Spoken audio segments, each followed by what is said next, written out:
भैया जी कहीं मैं आपका एक बार फिर स्वागत है। बातचीत के सिलसिले को जोड़ने के लिए एक बार फिर से हाजिर हैं।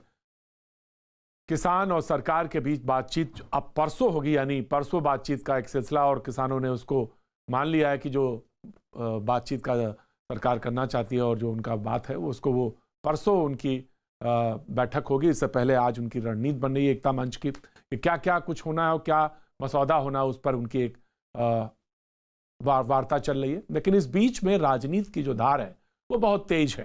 तमाम तरह के वार हैं, पलटवार हैं। लोगों ने आंकड़े निकाल लिए हैं, कुछ लोगों ने पुरानी बाइट्स ला के बाजार में रख दी है, मार्केट में रख दी कि भाई ये देखिए, ये आपने फला समय में ये बात कही थी और अब आप इस बात से कैसे मुकर सकते हैं। जी हाँ, कांग्रेस की तरफ ही इशारा है। बीजेपी ने एक बार इस तरफ एक बार फिर से इशारा किया है। हम आज इस सिलसिले को एक बार फिर से जोड़ेंगे। मेहमान हमारे साथ जो है उनका तारुफ करा दें आपसे। आरपी सिंह साहब बीजेपी का पक्ष रखने के लिए हमारे साथ एक बार फिर से मौजूद रहेंगे। बहुत बहुत शुक्रिया आरपी सिंह साहब। हमारे साथ साधना भारती कांग्रेस का पक्ष रखने के लिए हमारे साथ रहेंगी। बहुत बहुत शुक्रिया, थैंक यू। शांतनु सेन साहब तृणमूल कांग्रेस से हमारे साथ कोलकाता से जुड़ेंगे, बहुत बहुत शुक्रिया। अरविंद वाजपेयी जी एलजेपी से हमारे साथ पक्ष रखने के लिए जुड़ेंगे, और डॉक्टर अनुराग भदौरिया समाजवादी पार्टी का पक्ष रखने के लिए हमारे साथ जुड़ेंगे। लेकिन जो वार पलटवार हो रहे हैं उन पे एक नजर डालते, स्मृति ईरानी क्या कह रही हैं और प्रियंका गांधी वाड्रा क्या कह रही हैं, इस पर एक नजर डालते हैं, सीधे बहस पे आते हैं। सरकार को किसानों की आवाज सुननी चाहिए। ये कहना कि ये एक राजनीतिक साजिश है, ये एकदम गलत है। और जिस तरह के लफ्ज ये किसानों के लिए इस्तेमाल कर रहे हैं, मैं समझती हूँ कि ये पाप है, क्योंकि जवान किसान का बेटा होता है। जवान हमारी सीमाओं पे खड़ा है हमारे लिए। किसान अन्नदाता है इस देश में। तो सरकार किसानों के प्रति जवाबदेह है और सरकार को समझना चाहिए और किसानों से बात करनी चाहिए, उनकी आवाज़ सुननी चाहिए और जो कानून उन्होंने निकाले उन्हें वापस लेना चाहिए। एग्रीकल्चर की दृष्टि से रिफॉर्म बिल देश की संसद ने पारित किया, तब से विपक्षी दल एक भ्रांति फैलाने का प्रयास कर रहे हैं।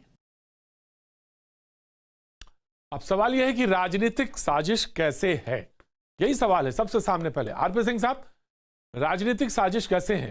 किसान और वो उसका बेटा जो जवान है वो वहां खड़ा है सीमा पे, किसान यहां पे बैठा है। 42 लोगों ने बताया 42 किसान ठंड में या इस तमाम दिल्ली की जो लोग धरने पे बैठे उसमें उनकी मौत हो चुकी है। तो सरकार को तो आगे आना चाहिए, बढ़ के आगे आना चाहिए और उसमें बहुत सारी चीजों को सुलझा के उसको खत्म कराना चाहिए किसी भी तरह किसानों के इस आंदोलन को। और ये जो राजनीतिक साजिश आप कहते हैं उसका क्या आधार है आपका?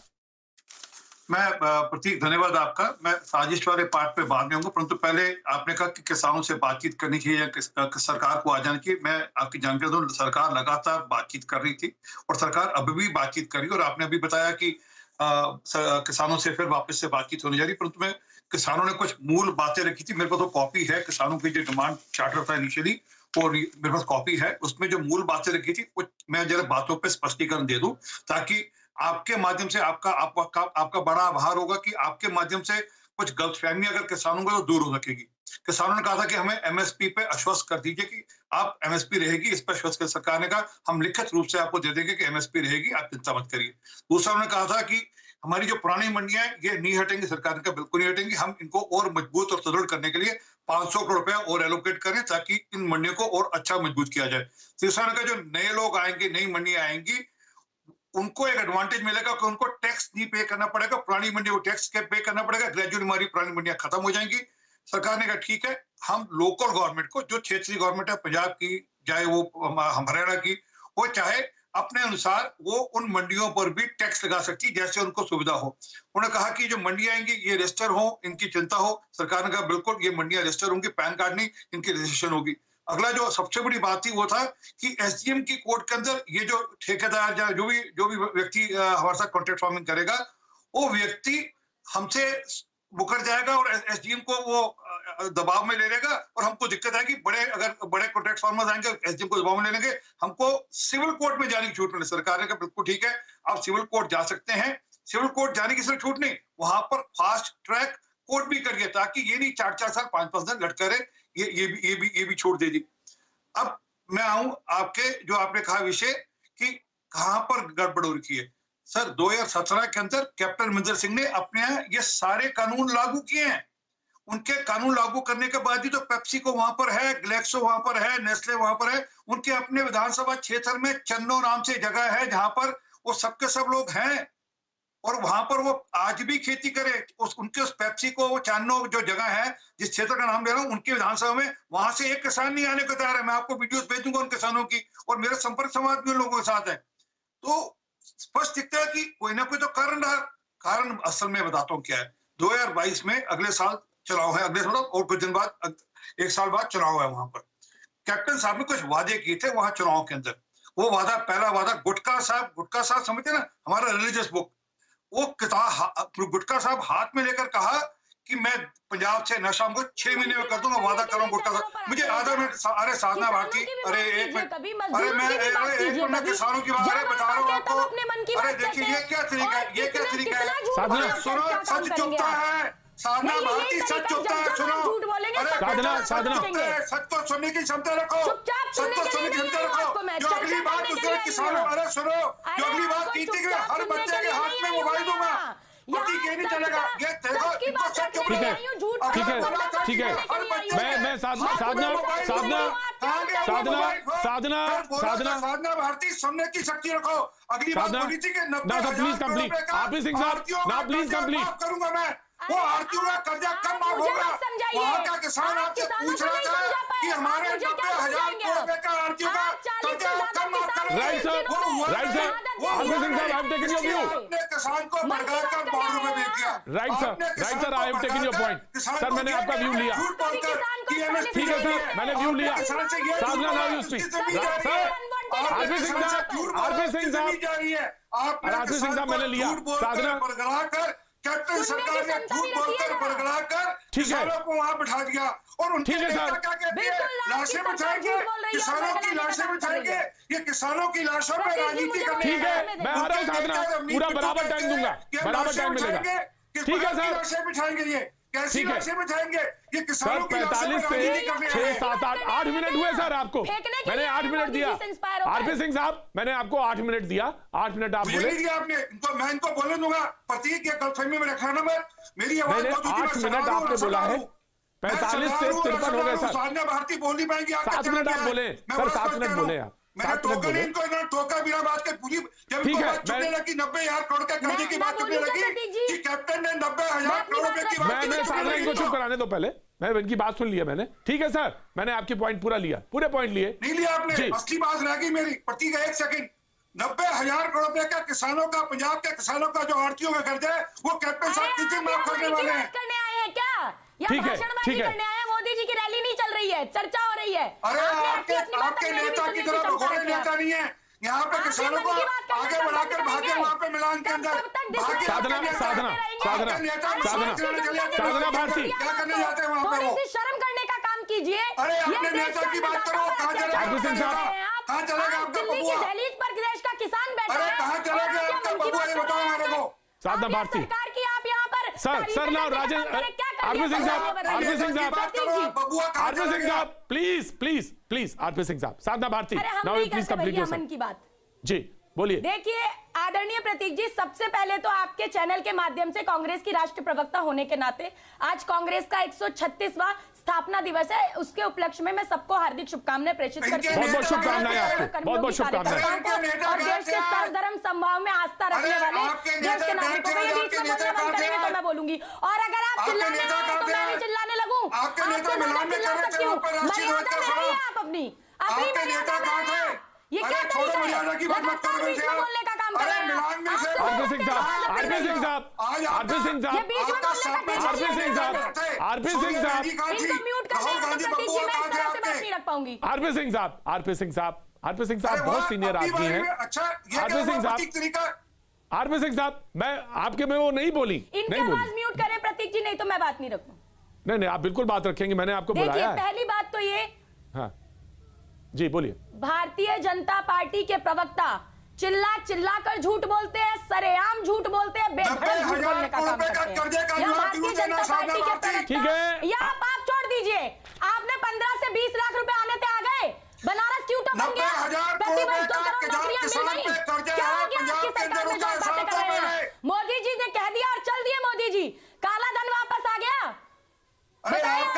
किसकी बात कर रहे हो? मैं खुद किसान की बेटी हूँ, मैंने खुद 5 साल की उम्र में धरना दिया था, संसद में गिरफ्तारी दी थी। आप नहीं भाई देखिए अगर आप नहीं मेरे पास एक ही चारा है, बस मेरे पास एक ही चारा है। मेरी बेटी हो तो फिर मैं भी किसान हूँ।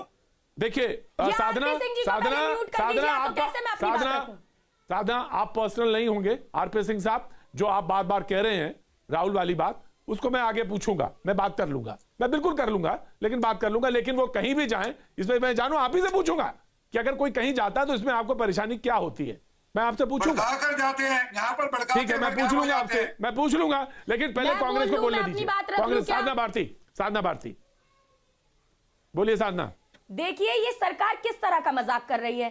पिछले 33 दिन हो गए अब किसान दिल्ली की दहलीज पे ठंड में ठिठुर रहा है, और ये मोदी सरकार जो महाहटी है, मगरूर मोदी सरकार अपने महाहटी मार्ग को छोड़ने के लिए किसी भी तरीके से तैयार नहीं है। बार बार ये कहते हैं हम वार्तालाप करेंगे, और ये भी कहते हैं कि कानून वापस नहीं लेंगे। किसान की पहली शर्त यह है कि अपने 3 काले कानूनों को आप वापस लें। मतलब ये तो वही बात हो गई प्रतीक जी, जब पहले गांव में झगड़ा हो जाता था तब कहते थे पंचायत तो कर लेंगे लेकिन कान खोल कर सुन लो, पड़नाला तो यहीं से गिरेगा। ये तो यही बात है कि चित भी मेरी, पट भी मेरी और अंटा मेरे बाप का।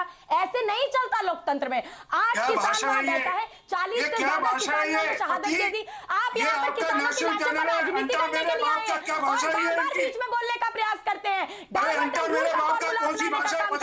मैं बस इतना ही कहूंगी कि जब से आई मोदी सरकार बंद हुए सब कारोबार, नौजवान हो रहे बेरोजगार, किसानों पर ये सरकार कर रही है अत्याचार, और बंद करो ये अत्याचार।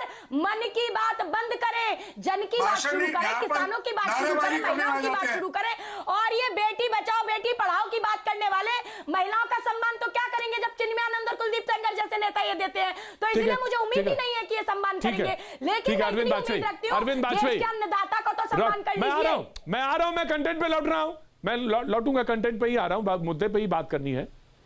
लोक जनशक्ति पार्टी से अरविंद वाजपेयी साहब, सवाल यह है कि मसला उलझे उससे पहले ही सुलझ जाना चाहिए। बहुत उलझा है, उसको सरकार कह रही है कि हम ये भी तैयार हैं, बातचीत के लिए तैयार है। आरपी सिंह साहब ने एक एक करके पॉइंट रखे कि सरकार इन सब चीज़ों पे तैयार है, बात करने के लिए तैयार है, बात करके सुलझाने के लिए तैयार है।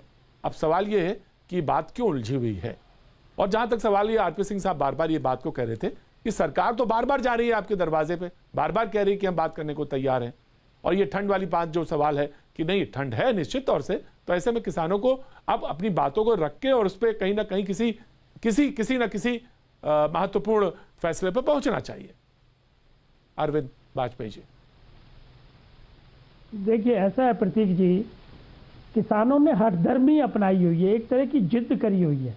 पहले तो एक बात मैं बड़ा क्लियर कर दूं, ये जो किसान बॉर्डर पे बैठे हुए हैं ये पंजाब के सबसे ज्यादा किसान हैं, कुछ किसान हरियाणा के हैं, राजस्थान से कोई किसान नहीं है, मध्य प्रदेश से कोई किसान नहीं है, कर्नाटक से कोई किसान नहीं है, महाराष्ट्र से कोई किसान नहीं है। मेरा कहने का मकसद ये है कि सुनिए पहले please don't speak, don't intervene please. I am sorry, आप नहीं बिल्कुल झूठ नहीं बोलेंगे, झूठ बिल्कुल नहीं बोलेंगे। आप दीजिए मुझे डाटा दीजिए, आपके पास डाटा है क्या? आपके पास डाटा है क्या? आपके पास डाटा है क्या? अरे भाई किसको बुला लिया आपने? ये कैसे चलेगी, कैसे चलेगी? साधना बोलते रहिए, ऐसे तो नहीं होगा, बिल्कुल नहीं होगा, बिल्कुल नहीं होगा। आपका नेता तो यहाँ है नहीं इंडिया में, और शोर मचा रहे आप यहाँ बैठ के। कहाँ है आपका नेता? कांग्रेस का नेता कहाँ है? कहाँ है राहुल गांधी? अरे कहाँ है राहुल गांधी, मुझे बताइए। अगर किसानों की चिंता है, राष्ट्रपति से मिलने के लिए भी चिंता है, उसके बाद गायब हो गए, उसके बाद किसके बुलाने चले गए? अरे छोड़िए ना, इसीलिए कांग्रेस का ये हाल हो गया है। मोदी जी मन की बात में गुरु गोविंद सिंह जी का जिक्र करते हैं, लेकिन जिस संत ने आत्महत्या कर ली, जो कि गलत स्टेप था, लेकिन जिसने शहादत दे दी, उसके लिए कोई मन की बात नहीं होती। ये कम बातें बनाया करें आप। अरे हमारे नेता है या नहीं है, लेकिन आवाज उठाने का काम लगातार कर रहे हैं। कैसे ठीक है साधना, ठीक है साधना, ठीक है, बोलने दीजिए वाजपेयी जी को, बोलने दीजिए। अरविंद वाजपेयी। अच्छा, तो हम ये कह रहे थे कि अगर 1-2 स्टेट के किसान बैठेंगे और पूरे हिंदुस्तान के किसान अगर उनको सूट करता है तो ये कैसे बात बनेगी? और देखिए सरकार के पार्ट पे किसी तरह का कोई भी डिफॉल्ट नहीं है। सरकार ने बार बार प्रयास किया, एक बार नहीं 7 बार मीटिंग की, लेकिन किसान ये वाले पंजाब वाले और हरियाणा के कुछ लोग इस पे अड़े हुए हैं कि ये काले कानूनों को पहले वापस लो फिर बात होगी। कानून पे अगर बात नहीं करेंगे, कानून की खामियां, अगर कानून जो बनाए गए हैं उसकी खामियों पे बात नहीं करेंगे तो कैसे बात बनेगी? जब सरकार खुले मन से कह रही है कि हम संशोधन करने को तैयार हैं, हम आपकी बात को, अगर कोई आपको प्रॉब्लम लगती है उसको ठीक करने को तैयार है। अभी आरपी सिंह साहब ने गिनाए कि इनको एक एतराज था कि एसडीएम के डीएम के पास नहीं होने चाहिए, सिविल कोर्ट को पावर होनी चाहिए, उन्होंने फौरन आपकी बात मान ली। दूसरी प्रॉब्लम आपकी एमएसपी पे है। एमएसपी पे बड़ा क्लियर करिए, गुमराह मत होइए। एमएसपी का मतलब है मिनिमम सपोर्ट प्राइस। वो किसके लिए है? सरकार अगर खरीदेगी। सरकार क्यों खरीदेगी? क्योंकि सरकार को भंडारण करना है। भंडारण क्यों करना है? क्योंकि 80 करोड़ गरीब जनता को 2 रुपए किलो में अनाज देना है। तो सरकार की ये वेलफेयर स्टेट है, ये स्कीम कभी बंद नहीं हो सकती। 70 साल से हर सरकार इसको चलाती आई है और इस सरकार ने इसको बढ़ावा दिया है। और उसी स्कीम के तहत आपने देखा जब पेंडेमिक हुई तो गरीब आदमी को खाना मिलता रहा, दाल मिलती रही, चावल मिलती रही। तो मेरा सिर्फ ये कहना है कि किसानों को जिद नहीं करनी चाहिए। 30 तारीख का सरकार का बुलावा आ गया है। जो जो समस्याएं हैं उसको आप 24 घंटे बैठिए, 12 घंटे बैठिए, 3 दिन बैठिए और सरकार संशोधन करने को तैयार है। लेकिन अगर इस मांग पे अड़े रहेंगे कि तीनों काले कानून है, काले कानून है, इनको वापस लीजिए, तो कैसे वार्तालाप होगा और किस लिए वार्तालाप होगा? ये है समस्या, इस पे आइए। राइट सर, मैं आ रहा हूं, साधना आ रहा हूं, मैं आ रहा हूं। मेरे साथ डॉक्टर अनुराग भदौरिया भी हैं। डॉक्टर, मैं आ रहा हूं साधना। डॉक्टर अनुराग भदौरिया, बार बार सरकार अपनी तरफ से कह रही है कि हम आगे बढ़ने को तैयार हैं, हम आगे आना चाहते हैं, तमाम सारी बातें हैं। मैं बाकी पोर्शन पे नहीं जा रहा, लेकिन सिर्फ इतना बात कि आखिर इस चीज को वो सुलझाना चाहते हैं, सामने आना चाहते हैं, तब फिर ये बात कंफ्यूजन क्यों है? वो एक बात होती है ना कि हमने तय कर लिया है कि ये जमीन मेरी है, और फिर कोई बात करने आता है तो कहते हैं देखो एक बात है, बात तो सब होगी लेकिन जमीन है मेरी। मतलब भारतीय जनता पार्टी की सरकार को क्या हो गया है? वो किसान जो 40 से ज्यादा किसानों की ठंड में ठिठुर के मौत हो गई, कहीं भाषण में जिक्र नहीं, भारतीय जनता पार्टी के नेता उस पर नाम ही नहीं लेते। माने किसान की मौत हो गई, कोई चिंता ही नहीं, 40 आदमी मर गए, चिंता नहीं। और वही किसान के बच्चे सरहद पे खड़े हैं, वो गोली खा के मर रहे हैं वहां पे, देश की सुरक्षा के लिए, वो देश की सुरक्षा के लिए मर रहे हैं। डॉक्टर भदौरिया बोलने दीजिए। डॉक्टर भदौरिया, मैं आ रहा हूं, मैं फैक्ट पे बात कर रहा हूं, वही बातें हो रही हैं।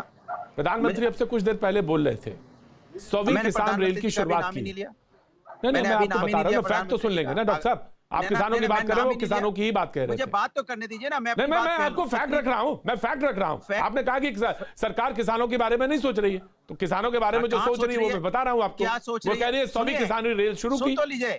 सुन तो लीजिए, 30 जिसमें 3 किलो सामान भी गया। नहीं देंगे डॉक्टर साहब, 3 किलो सामान भी गया, मुझे अनाज, सब्जी। प्रतीक सुनने दीजिए मुझे। 30 दिन से किसान वहां ठंड में ठिठुर रहा है। तो यही तो जानना चाहते हैं क्यों? राजनीतिक साजिश, वो कह रहे हैं राजनीतिक साजिश है, तो प्रूव करिए ना राजनीतिक साजिश है। कहां है? यही तो जानना चाहते हैं सारे लोग। प्रतीक जी, आप बोल तो लो, मुझे बोलने दीजिए कृपया। आप इतना तो कम से कम हमारे पर कृपया कीजिए। मैं जंगल में बैठा हूँ, पेड़ के नीचे, खेत में बैठा हूँ, इससे ज्यादा आप बोल रहा हूँ, आप चिल्ला रहे। मैं कह रहा हूँ कि अगर भारतीय जनता पार्टी को चिंता होती किसानों की, तो किसानों की समस्या का समाधान अब तक हो गया होता। अभी बार बार अभी हमारे जो दोस्त है वाजपेयी जी कह रहे थे एमएसपी तो 70 साल से चली आ रही है, तो फिर एमएसपी आप प्राइवेट पार्टी में फिक्स कर दीजिए, क्या दिक्कत है भाई? अगर आप वहां मंडी में आपने एमएसपी फिक्स की हुई है, तो अगर किसान कहीं भी बेचे, अच्छी बात है, कहीं बेचे, आपने बोला कहीं भी बेचे, और कहीं भी बेचे तो आप एक लाइन और ऐड कर दीजिए, कहीं बेचे लेकिन एमएसपी इतनी उसको किसान को मिलेगी, क्या दिक्कत है? और एक चीज और बता दो प्रतीक जी, आज आप डिबेट जरूर कर रहे हैं, आप जैसे हम जैसे जो मध्यवर्गीय है ना, जब ये लोग जो काला बाजारी जो इन्होंने खत्म की है ना, जो इन्होंने एसेंशियल कमोडिटी हटा दी है, आटा चावल दाल जो तेल गेहूं ये जब स्टॉक कर लेंगे ना, उसके बाद ये आम आदमी को आटा चावल दाल इतना महंगा मिलेगा मार्केट में कि आम आदमी भी सफर करेगा प्रतीक जी। तब आपको भी एहसास होगा कि अनुराग भदौरिया बोल रहे थे हमें उनकी आवाज के साथ चिल्लाना चाहिए था। तब ये 200 रुपया 300 रुपया किलो आटा बिकेगा तो कोई रोकने वाला नहीं होगा। किसान तो चलो फिर भी अपने खेत का खा लेगा, लेकिन आम जनता कहां से खाएगी? ये बता दें मुझे कि आपने नहीं क्यों एसेंशियल कमोडिटी से क्यों हटा दिया उसको? आप क्या चाहते हैं देश के अंदर में? देश को क्या बनाना चाहते हैं? किसान मर रहा है उसके बारे में आप चले जाइए हेलीकॉप्टर उठा के, क्या दिक्कत है? मैं प्रधानमंत्री से बोलना चाहता हूँ, प्रधानमंत्री जी आप तो बहुत संवेदनशील व्यक्ति हैं, आपके पास तो हेलीकॉप्टर भी है, लंबे लंबे जहाज भी है, गाड़ियां भी हैं, उठाइए जहाज, बैठिए, चले जाइए किसान के पास, बैठ लीजिए 2 मिनट किसान के साथ बैठेंगे आप। और अन्नदाता है हमारा, अन्नदाता से कहिए क्या दिक्कत है? आपने मुझे प्रधानमंत्री बनाया है, आपके नहीं आपके वोट से मैं प्रधानमंत्री बनाऊं। डॉक्टर अनुराग, मैं शांतनु सेन के पास आना चाहता हूं। नहीं, आपको चाहिए, आपको जो चाहिए मैं करने को तैयार हूं, क्योंकि मैं देश का हूं और मैं देश के लिए मरता मिटता हूं, जैसा प्रधानमंत्री जी कहते हैं। मैं आ रहा हूं डॉक्टर अनुराग। प्रधानमंत्री जी कि जो किसान चाहेगा ठीक है, आपने प्रधानमंत्री से सवाल पूछा, मैं पैनल में शांतनु सेन के पास आना चाहता हूं। खालिस्तान से आए, पाकिस्तान से आए, आप किसान का अपमान होते हुए देख रहे हैं प्रधानमंत्री जी। किसान का अपमान हो रहा है, उसको खालिस्तानी बताया जा रहा है, पाकिस्तानी बताया जा रहा है, किसान के साथ बताया जा रहा है कि राजनीतिक द्वेष हो रहा है। किसान इस देश का इतना मूर्ख है क्या कि उसको राजनीतिक पार्टियां बहका लेंगी? ठीक है डॉक्टर अनुराग, शांतनु सेन के सालों साल देश का पेट भरा है। शांतनु सेन, मैं आ रहा हूं अरविंद जी, आप जवाब दे दीजिएगा। मैं आ रहा हूं अरविंद जी, जवाब दे दीजिएगा। टीएमसी के नेता मौजूद है, हमारी आत्मा है, मान है, सम्मान है। शांतनु सेन, शांतनु ठीक है अनुराग ठीक है। शांतनु जी, शांतनु सवाल ये है सर, दादा सवाल ये है कि आपके यहाँ तो उल्टी बात है। आप हम यहाँ पे सिंघू बॉर्डर पे बैठे हुए किसान की तो चिंता कर रहे हैं, लेकिन बंगाल में जो किसान है उसके बारे में सीधे सीधे प्रधानमंत्री आपसे कह रहे हैं, क्योंकि आपको वेलफेयर स्कीम नहीं मिल पा रही है वहां के किसानों को। शांतनु सेन, सबसे पहले तो हम ये बोलेंगे कि हमको लगता है पार्लियामेंट से लेकर हम जहीं पे भी बीजेपी वालों को देखता है, हमको लगता है इन लोगों को एक तो ट्रेनिंग दिया गया है कि कभी भी मीडिया पे आओ, जिस तरीके से हम लोग पार्लियामेंट में करते हैं उसी तरीके से मीडिया में भी चिल्लाते रहो, दूसरों को बोलने का मौका मत दो। और दूसरी दुख की बात है, एक चाय बेचने वाला जब देश का प्रधानमंत्री बन गया ना, अभी वो देश को बेचने में लगे हुए हैं, तो इसका नतीजा ऐसे ही होने वाला है। अब रही बात बंगाल का, एक बात अच्छी तरह जान लीजिए, जब प्रधानमंत्री जी बोला था कि 2022 में फार्मर का इनकम डबल होगा, अभी जो स्टैटिस्टिक्स है इसमें 2029 में डबल होगा, और इसका बहुत दिन पहले ऑलरेडी हमारा बंगाल में फार्मर लोगों का इनकम 3 टाइम्स हो गया। नंबर 1। नंबर 2, हमारा बंगाल में ममता बनर्जी चीफ मिनिस्टर जो प्रोजेक्ट लाई है उसमें हर एक किसान को हर एक एकड़ ऑफ लैंड में 5000 रुपीज मिलता है, और इसके लिए जो प्रीमियम है वो प्रीमियम भी स्टेट गवर्नमेंट देता है। जबकि नरेंद्र मोदी जी का जो भावताबाजी का जो गुमराह करने वाला प्रोजेक्ट है उसमें पर एकड़ ऑफ लैंड सिर्फ 1214 रुपया मिलेगा, और ऊपर से प्रीमियम भी किसानों को देना पड़ेगा। हमारा बंगाल में जो स्कीम लाया गया है उसमें एक किसान अगर ना करे गुजर गए तो उसको कंपेंसेशन के लिए 2 लाख रुपया मिलेगा। पीएम का जो प्रोजेक्ट है उसमें कहीं ऐसा नहीं है। मुश्किल ये है कि किसान को मरने दो, मुश्किल ये है किसान को मरने दो। किसान को जाएंगे इलेक्शन करने, किसान को मरने दो। मीडिया का हिम्मत नहीं है कि अच्छा चलिए दूसरी बताइए, बंगाल के लोगों को आयुष्मान भारत कब दोगे? लीडर किसी पार्टी बंगाल के किसान को आयुष्मान भारत का लाभ कब दोगे? लेकिन किसान मर रहे हैं, 33 किसान मर गया, उसको मीडिया में लाने का डरा के रखा है। और अगर मीडिया में आप कुछ बोलेंगे तो नरेंद्र मोदी का चमचा लोग जो बैठा है वो चिल्लाने लगेंगे, दूसरे आदमी को बोलने नहीं देंगे। हमको ये बोलना है शांतनु सेन जी, उनका बॉडी लैंग्वेज से भी लगता है शांतनु सेन जी, नहीं है इस डिसीजन में। शांतनु जी, दादा मैं आ रहा हूँ सिंह साहब, आ रहा हूँ आरपी सिंह साहब। मीडिया में आपने तमाम सारी बोल दिया दादा, कोई बात नहीं, आपके पास आप अख्तियार है, आप कुछ भी बोल सकते हैं, आपके पास है, आपको बोलने का अख्तियार है, आप कुछ भी बोलिए, मुझे इस पर कोई नहीं। लेकिन सवाल यह है कि अगर आप 5000 रुपए किसानों को देते हैं, तो अगर किसानों को केंद्र सरकार कुछ देना चाहती है तो आपको बाधा क्यों है? और आरपी सिंह साहब जो सवाल पूछ रहे थे कि आखिर आप आयुष्मान जैसी योजनाएं जो हैं अगर बंगाल में आना चाहती हैं तो आपको क्यों दिक्कत है, क्यों ऐसी परेशानी है? आप दे रहे हैं, अच्छी बात है दादा, मैंने मना नहीं किया कि आप 5,000 रुपए देते नहीं, आप देते हैं, लेकिन ये सवाल ये है कि अगर सरकार देना चाहती तो आप उस पर ऑब्जेक्ट क्यों करते हैं? सबसे पहला बात तो ये, मीडिया का खिलाफ नहीं बोला, हम मीडिया से सहमत है, हम ये बोलने का कोशिश किया, हम लोग पीटीआई का दादा कोई बात नहीं दादा, मैंने बुरा नहीं माना दादा, बुरा नहीं माना मैंने दादा, बिल्कुल बुरा नहीं माना मैंने, कोई बात नहीं, आपको you have a full power to say anything. Neutral fact अगर कोई भी न्यूट्रल फैक्ट अगर आदमी का सामने लाएगा, इसको डराएगा, इसका हर एक एजेंसी है उसको ये डराएगा, मीडिया को ये डराएगा। बंगाल के किसान को सम्मान निधि कब तक पहुंचाओगे, कब दोगे? अभी पीएम किसान योजना का जो इंस्टॉलमेंट का बात कर रहा है, उसको लेके पब्लिसिटी कर रहा है। हम लोग आयुष्मान भारत का में देखा था, स्टेट का रेशियो 40% था। देखिए उसका ट्रेनिंग देखिए, एक काम कीजिए, आप लोग बीजेपी के लिए एक्सक्लूसिव शो कीजिए, आप लोग किसान बैठे हैं, वो कह रहे हैं किसी का सम्मान नहीं चाहिए, ये लोग जबरदस्ती दबाने का कोशिश कर रहे हैं पूरा देश को। ऐसे नहीं चलेगा, पूरा देश में ऐसे नहीं चलेगा। आपका दादागिरी, किसान का पूरा देश में आपका दादागिरी ऐसे नहीं चलेगा। किसान मर रहा है, दादागिरी कर रहा है, किसान मर रहा है, आपका किसान मर रहा है, किसान मर रहा है, आपका प्रधानमंत्री पीकॉक को खाना खिला रहा है। ऐसे नहीं चलने वाला है। आप मुझे बताओ, सम्मान निधि कब दोगे किसान को? 70 लाख किसान ऐसे आप लोग नहीं रह सकते, कब तक दोगे? वहाँ का 70 लाख किसान आरपी सिंह साहब, दादा सवाल तो हम भी पूछ सकते हैं, दादा सवाल तो हम भी पूछ सकते हैं, और सवाल ये है कि आप बीच चौराहे पे दादा सवाल सुनो, दादा शांतनु जी, सवाल तो हम भी पूछ सकते हैं। सवाल ये है कि बीच चौराहे पे पेड़ पे आप एक लाश टांग दो और वो कहो कि कैसे उसने आत्महत्या कर ली, तो ये सवाल क्या नहीं पूछा जाना चाहिए कि एक आदमी आके बीच चौराहे पे आके कैसे आत्महत्या कर ली? सवाल तो ये भी बनता है, और सवाल ये पूछा जाना चाहिए, क्यों ना पूछा जाए? उसका रिपोर्ट, उसका पोस्टमार्टम रिपोर्ट देखिए, पुलिस इंक्वायरी रिपोर्ट देखिए। ऑफ कोर्स दादा, अब आप जवाब देते रहिएगा, मैं आपको टाइम दूंगा। भैया जी कहीं मैं आपका एक बार फिर स्वागत है। बातचीत के सिलसिले को आगे बढ़ाएंगे, सीधे मेहमानों की तरफ रुक करेंगे, क्योंकि आज पैनल बड़ा है और बोलने के लिए तमाम सारी चीजें, तमाम सारे बिंदु, जिसपे हम एक बार फिर से रुक करेंगे।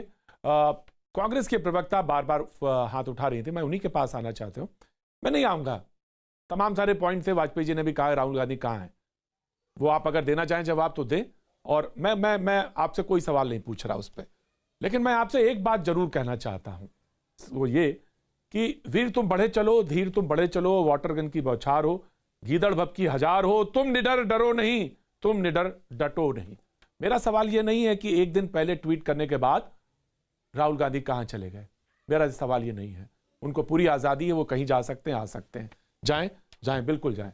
हाँ, ये लोग कह सकते हैं कि प्रतीक ये सवाल क्यों नहीं बनता है कि इल टाइमिंग है, जब देश में तमाम सारे सवाल हो, किसान हो, बैठा हो, तो आपको क्या नहीं पूछना चाहिए एक एंकर की तरह कि ये दिस इज इल टाइमिंग। लेकिन फिर ठीक है कि बीमारी भी है, व्यक्तिगत जीवन भी है, ये एक सवाल का जवाब ये भी है। लेकिन मेरा सवाल ये है कि जब किसान को लेकर आवाज हो तो पार्लियामेंट के अंदर और पार्लियामेंट के बाहर आवाज में डिफरेंस नहीं हो सकता, वो एक ही होगी बात, वो एक ही जैसी होगी, होनी भी चाहिए।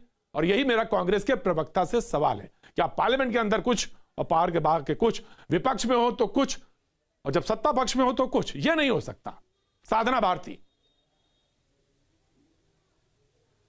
देखिए, किसानों को लेके कभी भी हमारा मत अलग अलग नहीं रहा। हमने कृषि रिफॉर्म्स की बात हमेशा की, उसके हम पक्षधर शुरू से रहे हैं।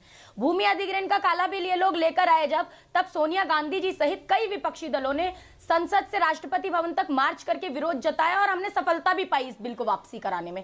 अभी एक बार फिर काले कानून को लेकर आए हैं। मैं आदरणीय अरविंद वाजपेयी जी से ससम्मान ये बात कहती हूँ, उन्होंने पूछा कौन है ये। देखिए, मैं एक छोटे से किसान परिवार की बेटी हूँ जिसने मात्र 5 साल की उम्र में 13 अगस्त 1999 को संसद भवन पर गिरफ्तारी दी थी किसानों की मांगों का समर्थन करते हुए। मैं वो किसान की बेटी हूं जो किसानों की पीड़ा समझती हूं। मैं उद्योगपति और पूंजीपति की बेटी नहीं हूं, इसलिए गौरवान्वित रूप से कहती हूं किसान की बेटी हूं। साधना आप इसी वजह से इस पैनल पे हैं।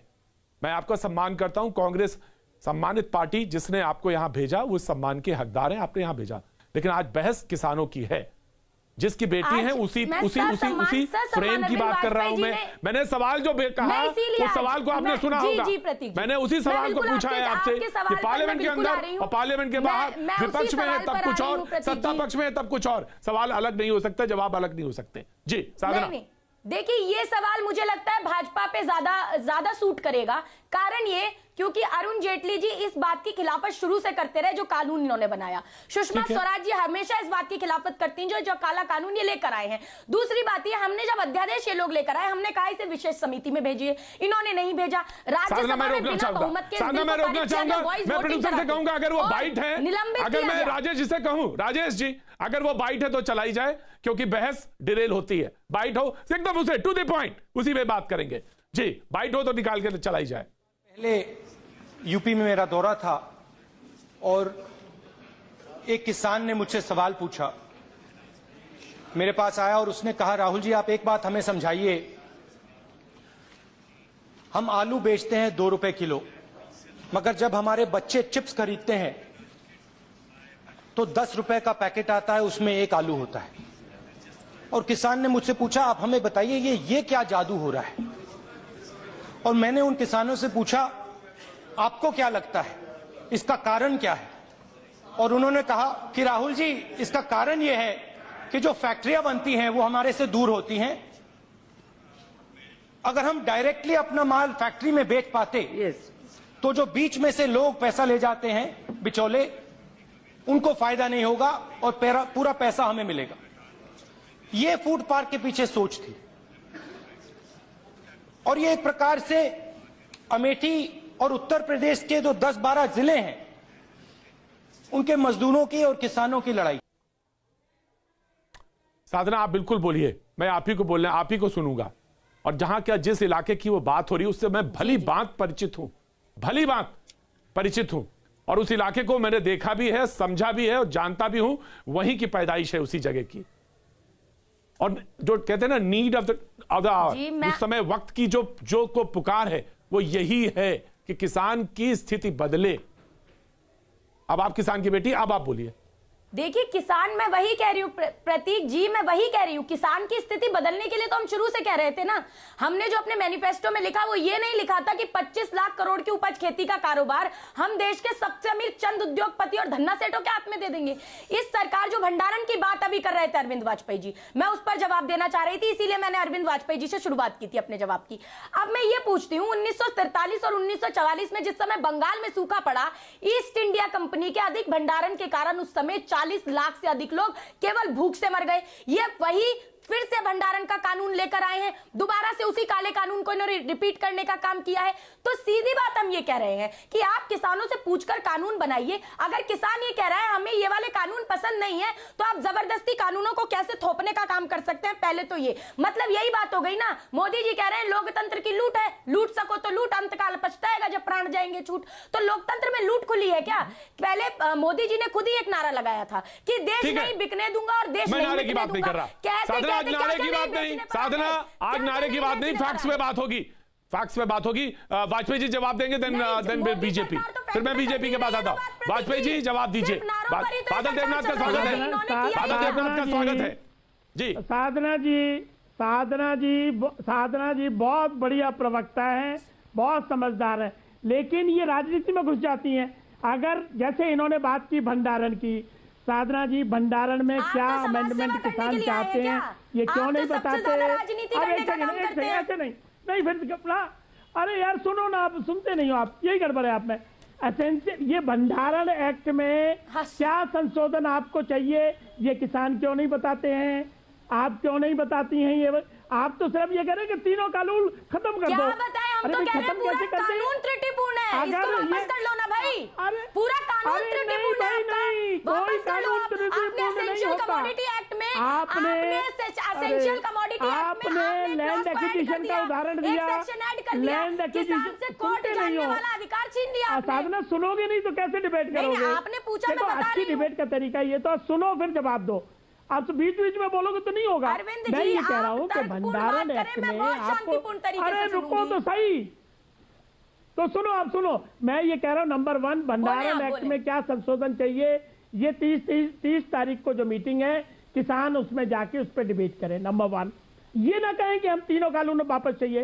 नंबर 2, आप ये बताइए कि एमएसपी में कहां गड़बड़ है, उसको ठीक कराइए सरकार। कैसे हो सकते हैं बताइए, मुझे बताइए क्या क्या कमी है। चलिए एसेंशियल कमोडिटी एक्ट में बताइए क्या क्या कमी है। नंबर 1 में गिनने को तैयार, बोलिए नंबर 1, साधना बोलिए ना नंबर 1। अरे कमियां गिनाइए, आप कमियां गिनाइए। नंबर 2 छोड़िए, सारे नंबर ही खराब है आपके। देखिए पूंजीपतियों को नमन और किसानों का दमन नहीं चलेगा अरविंद जी इस देश में। ये देश कमी नंबर 1, साधना लॉजिक के साथ, साधना लॉजिक के साथ। हाँ ठीक है, मैं इंक्लूड करता हूं। सुनिए साधना सुनिए, नंबर 2 कमी, नंबर 3 कमी, नंबर 4 कमी, तब तो हम आगे चले ना।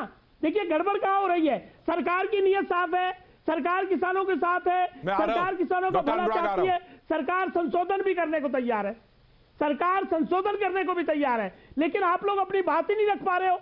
देखिए आप लोग अगर बात नहीं रख पाएंगे तो इसका हल कैसे निकलेगा।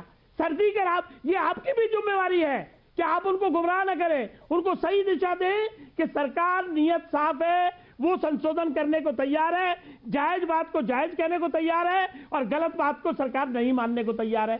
तो आपका फर्ज नहीं बनता, ये कांग्रेस का ये फर्ज नहीं बनता कि उनको जाके समझाए। आप उल्टा गुमराह कर रहे हैं। आप चले गए घूमने, आप यहाँ पूरी जान लगा रहे हो, लेकिन ठीक है वाजपेयी जी।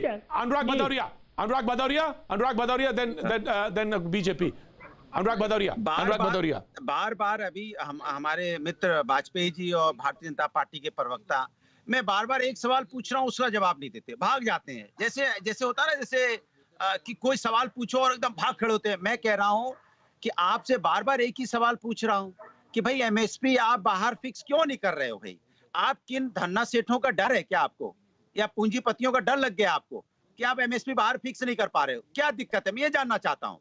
सभी तो ये कह रहे थे, बार बार आप एग्जांपल देते हो। नहीं, स्टैंडिंग कमेटी में तो आदरणीय नेताजी भी थे, पार्लियामेंट में भी नेताजी थे। क्या उन्होंने बोला था कि एमएसपी मत फिक्स कीजिए? क्या जब बाहर किसान बेचेगा मंडी के बाहर, क्या बीएसएनएल की हालत क्या हुई पता है आपको? बीएसएनएल की हालत यही हुई जब जियो एयरटेल लेके आए थे और बीएसएनएल को बोला था बीएसएनएल बंद नहीं होगा, बीएसएनएल चलेगा। लास्ट में जियो और एयरटेल सबने खरीद लिया सस्ता। बाद में आजकल क्या हालत है, कितना महंगा एयरटेल जियो हो गया और आज बीएसएनएल बंद हो गया। और प्रतीक जी जान के आश्चर्य होगा, बीएसएनएल के पास में 3G का लाइसेंस है और वाजपेयी जी जो मोबाइल लेके बैठे उसमें 4G है। सोचिए आप, यही हालत होगी मंडी की। मंडी तो जाएगी बंद। डॉक्टर अनुराग भदौरिया, क्या होगा? डॉक्टर अनुराग भदौरिया दाम में बेचेंगे आप। डॉक्टर अनुराग भदौरिया, आप समझदार आदमी हो। हाँ, आप समझदार आदमी हो, आपको कैसे हम बांध देंगे कि आप इतने का खरीदो? किसी इंडिविजुअल नहीं, एक बार बताइए। अरे सुनिए ना, किसी इंडिविजुअल को आप कैसे बांध दोगे कि आप इतने का खरीदिए? सरकार अपने आप को तो बांध सकती है। सरकार अनुराग भदौरिया को बांध सकती है क्या? नहीं, सरकार अनुराग भदौरिया को बांध सकती है क्या? अनुराग भदौरिया आप इतने का खरीदिए, एमएसपी सरकार पे लागू है। आपने देखा नहीं, धान उत्तर प्रदेश के अंदर में धान 1700 रुपए का धान 1000 रुपए में बिका, क्योंकि मंडी में नहीं था कोई। अनुराग भदौरिया, किसान के लिए बेहतर क्या होगा? ये किसान को सोचने का मौका मिलेगा। अरे भैया, किसान को सोचने का मौका कब देंगे? ये 7 साल हो गए, इन्होंने कहा था डबल इनकम कर देंगे। 7 साल तक नहीं, अगर नहीं उनको मौका दिया तो आप क्या देंगे? 2 करोड़ रोजगार देने की बात की थी, क्या मिल गया? क्या ये इस भ्रम या मुगालते में मत रहिएगा, ये इस भ्रम या मुगालते में न रहिएगा कि किसान को कुछ मालूम नहीं है। किसान को सोचने का मौका दीजिए, वो जानता है कि कौन सी फसल उसे कब कहां बोनी है। बीजेपी के प्रवक्ता का मिसयूज होगा। Of course, right. मैं आ रहा भदौरिया जी, बीजेपी के प्रवक्ता जवाब देंगे। डॉक्टर अनुराग भदौरिया ने कुछ सवाल पूछे हैं, उनका जवाब दीजिए। एमएसपी को लेकर उनको बहुत आपत्तियां हैं। राइट सर, डॉक्टर अनुराग भदौरिया के सवालों का जवाब देंगे बीजेपी के प्रवक्ता मौजूद आरपी सिंह साहब। Then I am coming to Badal Deora. ठंड है यहाँ पे खुले आसमान के नीचे और हम लोग इतनी तकलीफ में रह रहे हैं और सरकार कान में तेल डाल के सो रही है। कमाल है, सरकार को दर्द नहीं है किसानों के बारे में, कोई दर्द नहीं किसान के बारे में, सिर्फ अच्छी बातें कर सकती है। क्या मैं पूछना चाहता हूँ, कृषि मंत्री किसान के बेटे नहीं है? नरेंद्र तोमर जी को मैं अच्छी तरह जानता हूँ। नरेंद्र तोमर जी ऐसा बिल बना ही नहीं सकते, वो किसान के बेटे हैं, उन पे भी दबाव होगा। उन पे भी कॉर्पोरेट हाउस का दबाव होगा, उनकी भी मजबूरी है। आप भी सरकार में रहे हैं डॉक्टर अनुराग भदौरिया, आप भी सरकार में रहे हैं, आपको मालूम है सारी चीजें। डॉक्टर अनुराग भदौरिया, डॉक्टर अनुराग भदौरिया, आपके डॉक्टर अनुराग भदौरिया कैसी बातें कर रहे हैं? आपके समय में लाठीचार्ज नहीं हुए क्या लखनऊ में? कैसी बात करते हैं आप? लाठीचार्ज, अरे आप जानते हैं अच्छी तरह से किन पे लाठीचार्ज हुए हैं? जी, बीजेपी के प्रवक्ता ना तो समाजवादी लाठीचार्ज तो समाजवादी आपने खाए भी है, हुए भी। हम तो कृषि मंत्री से बोले आइए किसान से बात कर लीजिए। हाँ तो वही तो एलजेपी के प्रवक्ता कह रहे हैं, वही तो एलजेपी के प्रवक्ता कह रहे हैं। आरपी सिंह साहब ने प्लीज रिस्पॉन्ड डॉक्टर भदौरिया के सवालों को जवाब दिया। आरपी सिंह साहब please, audio down ji. RP Singh साहब, अनुराग भदौरिया ये नहीं बता रहे कि धर्मेंद्र यादव इनकी पार्टी के सांसद उस समिति में थे जहां ये सारे बिलों पे चर्चा हुई, शब्द एक एक इशू पे, एक एक कॉमा फुल पे उन बिलों पे चर्चा हुई। उनके वो मेंबर थे धर्मेंद्र यादव, पिछली बारी लोकसभा के अंदर वो सदस्य। दूसरी बात, मेरी बहन जी बार बार कह रही है, मैं आपको डिटेल देता हूँ। 2017 फरवरी की बात है, नहीं सॉरी 2017 अगस्त की बात है। वहां पर अमेंडमेंट लाया जाता है पंजाब के अंदर एपीएमसी एक्ट के अंदर भी, और मार्केट ये जो भंडारण की बात करी है उसमें कहा जाता है सेक्शन 7 में मार्केट यार्ड्स खुलेंगे, सेक्शन 7C में कहा जाता है seasonal market yard, section 7B में स्पेशल मार्केट यार्ड। हाँ, सेक्शन 7C क्लॉज ए में, अरे दोस्त देखो मैंने ठोका नहीं आपको, किसी को हिम्मत सुनो, सुनने की हिम्मत होती नहीं आप में सुनने की। अरे मैं आपको ठोका नहीं, मैं आपको 10 सवाल पूछ सकता था। अरे 10 सवाल पूछा था। तुम्हारा नेता वहां क्या करता था? तुम्हारा नेता धर्मेंद्र यादव क्या कर रहा था वहां पर पार्लियामेंट्री कमेटी में? कैप्टन अमरिंदर सिंह ने क्यों ये सारे बिल वहां पे पंजाब में पास किए हैं? कैप्टन अमरिंदर सिंह क्या, कैप्टन सिंह पेप्सी को किसको लेकर गया? हमने करके पेप्सी को। अरे धर्मेंद्र यादव उस कमेटी में क्या कर रहे थे? धर्मेंद्र यादव, मैं एमएसपी में जवाब दे रहा हूँ, सुनने की मत करो। एमएसपी में जवाब दे रहा हूँ। डॉक्टर अनुराग भदौरिया, मुझे मालूम है ठंड है, मुझे मालूम है ठंड है, लेकिन सुनिए तो प्लीज सुनिए। सब चुपते हैं। धर्मेंद्र यादव थे उसमें, उन्होंने साइन किए थे धर्मेंद्र यादव ने उस पे। धर्मेंद्र यादव ने साइन किए थे इन सब बिलों पर। एमएसपी नहीं फिक्स करेंगे। धर्मेंद्र यादव ने बिल्कुल, धर्मेंद्र यादव ने साइन किए थे इन पे। बात कर रहे हो के बारे में बात हुई थी, मैं जो पूछूं उसका जवाब नहीं दोगे ना? क्या उन्होंने बोला था कि एमएसपी नहीं होनी चाहिए? क्या उन्होंने बोला था मंडी के बारे में एमएसपी नहीं होनी चाहिए? क्या उन्होंने बोला था मंडी के बारे में एमएसपी नहीं होनी चाहिए? क्या उन्होंने बोला था झूठ मत बोलो, बिल्कुल वाला कैरेक्टर आपके अंदर जाएगा? अरे आप तो यार मजबूत सरदार हो, कहाँ बीजेपी वाला कैरेक्टर आपके अंदर जा रहा है? आप एकदम सच्ची बात कीजिए और आप भी आप इस तरह से करेंगे? नहीं, मैं आ रहा हूँ साधना, मैं आ रहा हूँ। बादल देवनाथ से भी बात करनी है, वक्त एक छोटे से ब्रेक के बाद में आऊंगा। 1 by 1 प्लीज। कोई समझ में नहीं आता, कुछ नहीं समझ में आता, सुनाई नहीं पड़ता दर्शकों को। 1 by 1 मैंने बीजेपी के प्रवक्ता को कहा, आपको डॉक्टर अनुराग भदौरिया आपको बोलेगा, आपने एमएसपी पे बोला, मैं उनको टोकता, वो एमएसपी पे ही आते, और उसके पहले अरविंद वाजपेयी ने एमएसपी पे बोला है। भैया जी, कहीं में आपका एक बार फिर से स्वागत है, और मैं बादल देवनाथ के पास जाना चाहूंगा। मैं पिछले चंक में वो जुड़े थे हमारे साथ ब्रेक से पहले, मैं उनसे नहीं बात कर पाया था। मैं आता हूं, आपके पास आता हूं, साधना में आता हूं, लेकिन बादल देवनाथ से नहीं बात कर पाया था। बादल देवनाथ उससे पहले, ब्रेक से पहले जब थे तो टीएमसी के नेता भी मौजूद थे, आप राजनीतिक विशेषज्ञ के तौर पर हमारे साथ मौजूद हैं, और वो अपना पक्ष रख रहे थे। मैंने यही सवाल सीधे पूछा था कि देखिए, सवी रैल भी चल रही है, सरकार ये कह रही है बार बार कि हम तमाम सारी चीज़ों के लिए सरकार किसानों से ओपन माइंडेड और खुले तौर पर हम बातचीत करें, न्योता भी दे रहे हैं, हम उनके सुझावों पर अमल करने के लिए तैयार हैं, संशोधन के लिए तैयार हैं। लेकिन बार बार सिर्फ ये कहना, और इसमें टीएमसी भी शामिल है, क्योंकि कोलकाता से दीदी कहती हैं कि जो किसान वहां बैठे हैं हम उनके साथ हैं।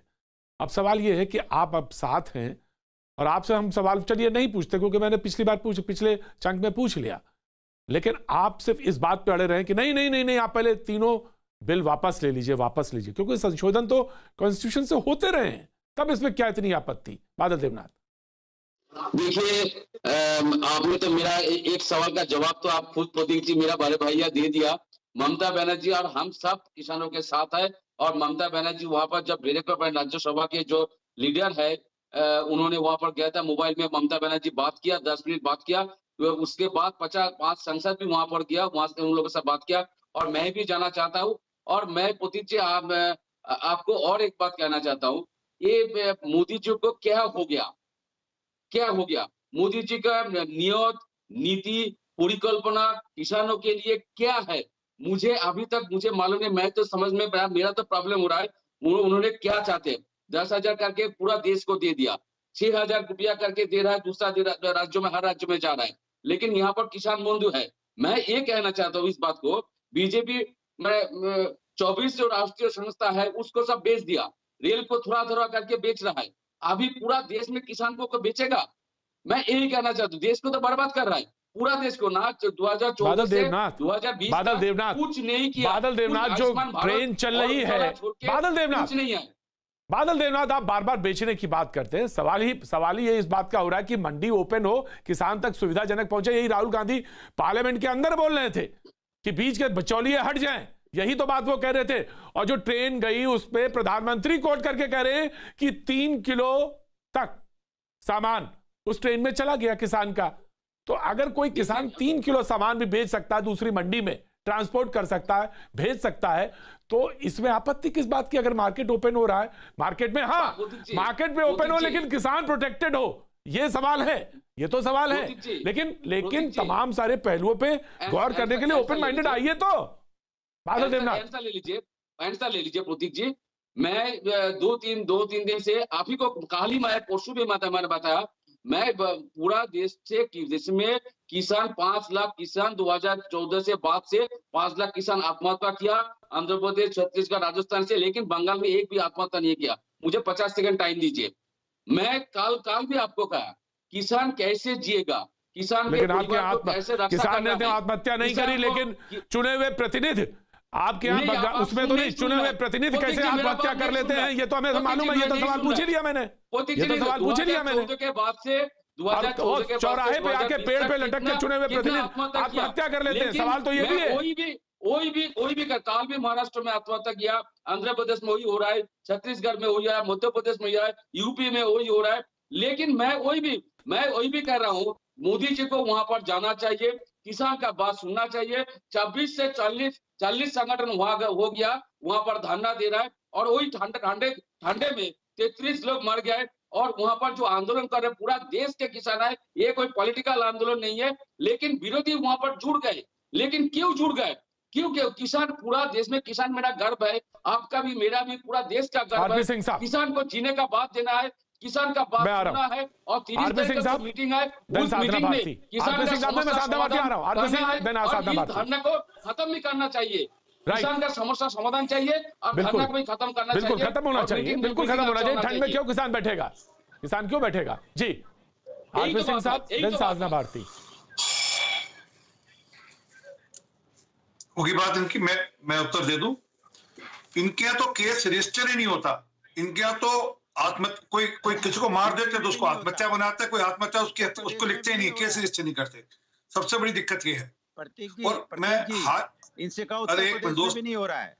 नहीं, उत्तर प्रदेश में भी आपको टोका क्या अनुराग जी? अरे अनुराग जी, अरे छोड़ दो, आपके यहाँ तो थाने लूटे जाते थे, थानों में जाकर हत्या करते थे लोग, थानों में घुसकर हत्या करते थे आपके नेता, आपके नेता थानों में घुसकर हत्या करते थे। वहाँ पे जाकर किसी को सुनने का हक और सुनने का शुरू कर देती है। अनुराग भदौरिया बारे में ही बात कर लीजिए कि आप क्या कर रहे हैं प्रदेशों में, जहाँ अनुराग भदौरिया आपको चांस दूंगा मैं। आप जेल भेज देते हैं, हम लोग आने हमारे घर के बाहर पुलिस बैठा देंगे, ये हम आपको दूंगा चांस, तो 104 निकाल के 6 दिन के लिए अंदर भेज देते हैं। आपका नहीं बताते हो कि आपके प्रदेश में सरकार, आपके प्रदेश में पुलिस क्या करती है? आतंकवादी जैसा माहौल बना रखा आपने, आतंकी जैसा माहौल आपकी पुलिस ने बना रखा है, सरकार ने। ऐसा विपक्ष पे टूट पड़ते जैसे लगता है कि हम लोग कहीं पाकिस्तान से आए हैं। शर्म नहीं आती आपके पुलिस को? 151 में धारा लगा के आप 6 दिन तक बंद कर देते हैं और कहते हैं कि हम आपके प्रदेशों में जहां सरकार अच्छा हो रहा है।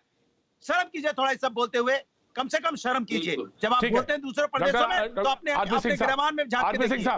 आरपी सिंह साहब, मुझे डिबेट नहीं करनी, मुझे प्रतीक, मुझे असल में क्या है, ये दोनों के दोनों ये सुनकर राजी नहीं, इनको पता है मैं सच बोलूं। अनुराग भदौरिया की ऑडियो डाउन, अनुराग भदौरिया की ऑडियो डाउन, जवाब तो दो, ऑडियो डाउन।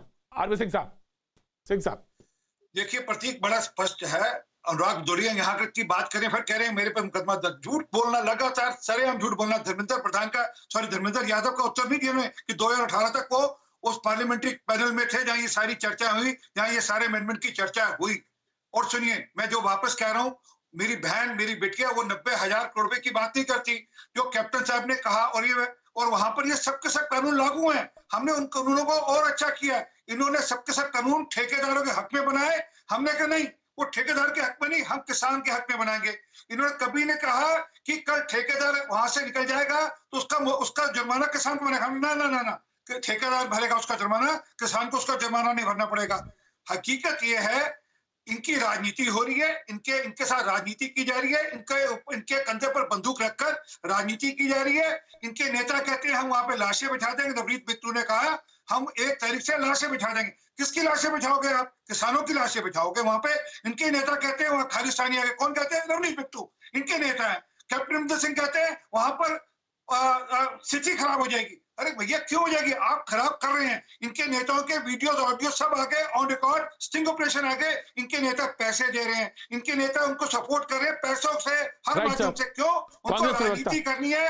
वो सुन लीजिए, वो सबका सब अपने यहाँ लागू करते हैं, उनको राजनीति करनी है। 2022 का चुनाव है, 90,000 करोड़ रुपए का किसान का कर्जा किस दिन माफ करेंगे? Right sir. साधना सिंह, साधना भारती। देखिए, सबसे पहले जी आरपी सिंह जी, सबसे पहले तो आप अगर लॉजिक पे बात करें तो आप बार बार पूछ रहे हैं ये समिति वो समिति, ये मैनिफेस्टो वो मैनिफेस्टो। इसमें समय जाया करने से बेहतर आप ये बता दें कि मार्च 2011 में मोदी जी ने working group of consumer affairs के अध्यक्ष रहते हुए तत्कालीन प्रधानमंत्री मनमोहन सिंह जी को रिपोर्ट सौंपी थी। पेज नंबर 19 में खुद एमएसपी की गारंटी की मांग की थी और आज आप किसान को नासमझ बता रहे हैं। तो तब क्या मोदी जी, नहीं पहले सुन लेना फिर बताइएगा उत्तर। तब क्या मोदी जी नासमझ थे? दूसरी बात नहीं, 2000 पूछने तो दो भाई, पहले 2015 में सुप्रीम कोर्ट में आपने हलफनामा दिया कि किसानों की लागत का 1.5 गुना नहीं दे सकते। और अब मोदी जी मन की बात में कह रहे हैं, मन की बात में कहते हैं 1.5 गुना दे रहे हैं। तो हलफनामे में झूठ बोला कि अभी झूठ बोला? आप कहते हैं तीनों बिल, तीनों कानून, गंगा जल, तो तब झूठ बोला था हलफनामे में, तब झूठ बोला था हलफनामे में क्या? और वर्तिका सिंह ने जो इंटरनेशनल शूटर है, 1 करोड़ की रिश्वत का आरोप लगाया है। तो ये बताइए आप अपने नेताओं पर एक्शन कब लेंगे? राहुल गांधी स्मृति ईरानी ने जो 1 करोड़ रुपए की तथाकथित रिश्वत की बात चल रही है। आरपी सिंह साहब प्लीज रिस्पॉन्ड करिए। साधना भारती ने सवाल पूछा। साधना भारती ने सवाल पूछा, आरपी सिंह साहब जवाब देना चाहते हैं। जी पूछ लीजिए। तुम बड़े चलो, मैं तो मिलान चला। किसान तुम बड़े चलो, मैं तो थाईलैंड चला। किसान तुम बड़े चलो, मैं तो न्यूयॉर्क चला। नहीं, अत्याचार, शर्म करो मोदी सरकार, बंद करो ये जुमलेबाजी आप अपनी। बड़े चलो, मिलान चला। ये कविताएं पाठ करने आए हैं, बस किसान बढ़ेंगे तब जवाब मिलेंगे। सिंह साहब प्लीज सीरियस डिबेट। साधना ने कुछ सवाल पूछे। पंजाब में कैप्टन अमरिंदर सिंह कौन सा धंधा सेट से मिला है बता दीजिए। मैं भेजूं आपको अम्बानी के सामने गिड़गिड़ाते हुए वीडियो। हमने बनाएंगे कानून, हमने कानून भेजूं आपके सामने, मैं आपके सामने वीडियो भेजूं अम्बानी के सामने गिड़गिड़ा रहे थे कैप्टन साहब। बंद करो ये जुमलेबाजी बंद करो। आपको वीडियो आरपी सिंह साहब कुछ सवाल पूछे उन्होंने, आप जवाब देना चाहें तो दे जवाब। आरपी सिंह साहब जी धन्यवाद। मैं बड़ा स्पष्ट कह रहा हूं, अगर एमएसपी आप बाहर लागू करेंगे, ध्यान से सुनना, एमएसपी अगर बाहर लागू करोगे तो उसमें किसान का नुकसान होगा। क्योंकि जो भी ठेकेदार, आज भी कोई एमएसपी पे फसल खरीदता नहीं, क्योंकि इसमें नमी होती है या गड़बड़ होती है तो कहता हम नहीं खरीदेंगे, आप लाओ नहीं लाओ। क्योंकि अरे आपको ठोका नहीं ना, अब ये जो बोलती नहीं ना, ये दिक्कत है। अब ये अरे कैसे नुकसान होगा ये बताओ। मिनिमम सपोर्ट प्राइस, न्यूनतम समर्थन मूल्य, अरे ये बंद करो जुमलेबाजी भाई, अरे बंद करो जुमलेबाजी। अरे राम तेरी गंगा में नहीं हो गई मोदी सरकार के पाप धोते। अरे अरविंद वाजपेयी जी, जागता रहा, इटली भागा। अरे कैसे बढ़ेगा किसान भाई?